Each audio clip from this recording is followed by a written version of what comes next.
Hi there, Scorpio. Thank you for joining me for your monthly forecast for September.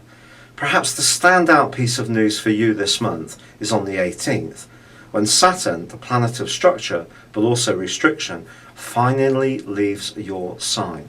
He won't be coming back for 26 years, but of course he does move into a new area of influence, the area that he was from just before Christmas through till mid-June. And that is your second solar house. So he's asking you over the next couple of years to just be very cautious when it comes to your resources and perhaps work at understanding more your values. But when it comes to the limitation around you, the being, you, the individual, I do feel the pressure is going to reduce somewhat from the middle of this month. So that's something to celebrate. And last month, Jupiter, the planet of expansion, of joy and optimism, moved into the most jolly and group-orientated part of your scope, the 11th solar house, and continues that journey this month. It's going to be there for the next 12 months pretty well, and this is the first time it's been in this sociable sector for 12 years.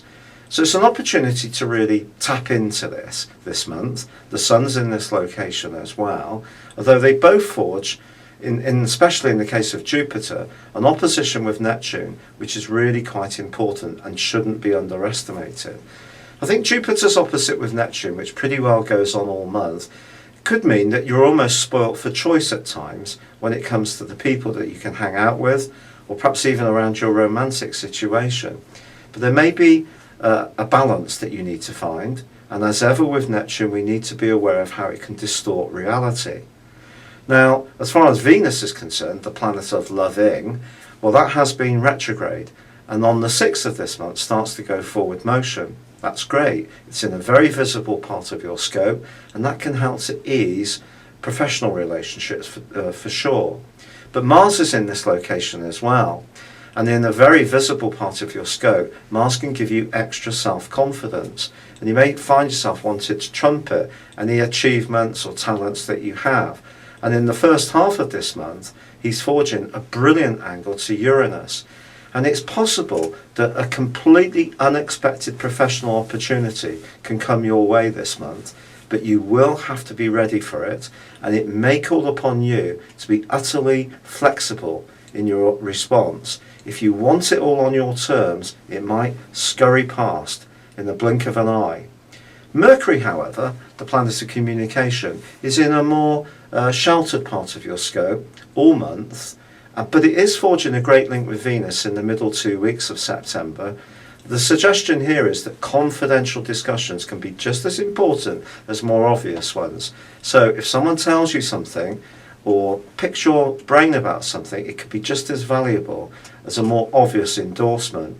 However, from the middle of the month, Mercury does go into a retrograde. And in this area that it occupies, it could just trigger a little bit of self-doubt. It could be niggling away at your subconscious and bringing some anxieties to the fore. Trust in all sorts of relationships are always an issue with you, but I definitely think they will be in the second half of this month. This will be even more the case once the sun moves on the 23rd. But before that, on the 13th, there is a stunning development when there is a solar eclipse in the part of your scope that is to do with this sociability, this connectivity with others, and how you can link in with people for not just this month, but for the next half year. And that's going to provide a real platform for you and help to sharpen up some of your longer term hopes and aspirations. However, by the 25th, your ruler Mars moves out of the most dominant part of the horoscope, the 10th house, and into a much more collaborative area, the 11th house, joining up with Jupiter. And in this area, Mars is good really because it helps us to put our ego a little bit more to one side and find ways in which we can strike common ground with people while still retaining our individuality. However, there is a lunar eclipse, a total lunar eclipse, which occurs on the 28th. And this is in the sign of Aries.